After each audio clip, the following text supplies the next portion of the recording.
एक और बड़ी खबर का रुख करेंगे मिड डे मील के हवाले से। इस वक्त की बड़ी खबर आपको बता दें, मिड डे मील खाने से तलबा की तबीयत खराब हो गई। 54 तलबा को अस्पताल में दाखिल कराना पड़ा। आपको बता दें, कुछ तलबा को जिला अस्पताल में किया गया रेफर। रसोइया ने दाल में छिपकली गिरने की कही बात।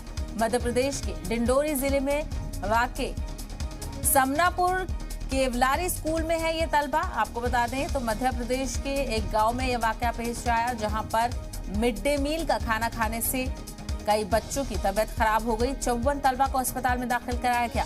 बेहद अफसोसनाक खबर इस वक्त की हम आपको मध्य प्रदेश से बता रहे हैं, जहां पर सरकारी स्कूल में मिड डे मील का खाना दिया जाता है और मिड डे मील का खाना खाने से कई तलबा की तबीयत बिगड़ गई। तो 54 तलबा को अस्पताल में दाखिल कराया गया और रसोइया ने बताया कि दाल में छिपकली गिरी थी, यानी छिपकली गिरने से दाल जहरालूद हो गई और बच्चों ने उस दाल को खाया था, जिसके बाद इन सभी 54 तलबा की तबीयत खराब होने की खबर मिली। गिर गया है तो बच्चे पैदा है वाला। कौन कौन से स्कूल के बच्चे खाए थे? प्राइमरी मिडिल हम ही बनाया खाना। कैसे गलती हुई, कैसे देखें?